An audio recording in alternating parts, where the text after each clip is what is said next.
सोलापूर स्थानिक स्वराज्य संस्था मतदारसंघाच्या विधान परिषद निवडणुकीच्या पार्श्वभूमीवर भाजप महायुतीचे अधिकृत उमेदवार राजेंद्र राऊत यांच्या प्रचारार्थ शहरातील हॉटेल बालाजी सरोवर येथे महत्त्वपूर्ण संवाद बैठकीचे आयोजन करण्यात आले।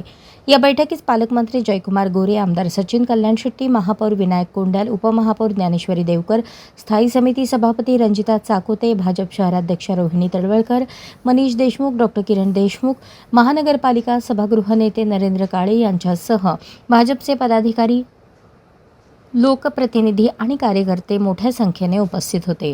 बैठकीत उपस्थित मान्यवरांनी राज्यातील महायुती सरकारने राबवलेल्या विकास कामांचा आढावा घेत आगामी निवडणुकीत विकास, पारदर्शक प्रशासन आणि जनहिताच्या योजनांच्या बळावर मतदारांचा विश्वास संपादन करण्याचा निर्धार व्यक्त केला।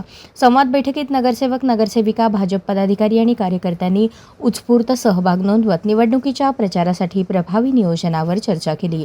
या बैठकीला मनीष देशमुख आणि किरण देशमुख हे दोन्ही युवा नेते उपस्थित होते। ते एकमेकांच्या शेजारी बसले होते, त्यामुळे मालक आणि बापूंच्या कार्यकर्त्यांमधून उत्साह दिसून आला।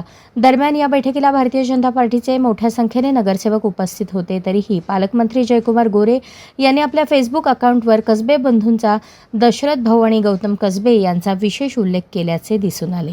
अशाच नवनवीन अपडेटसाठी जनता राज्य न्यूज चॅनलला सबस्क्राईब करा, लाईक करा आणि शेअर करायला विसरू नका।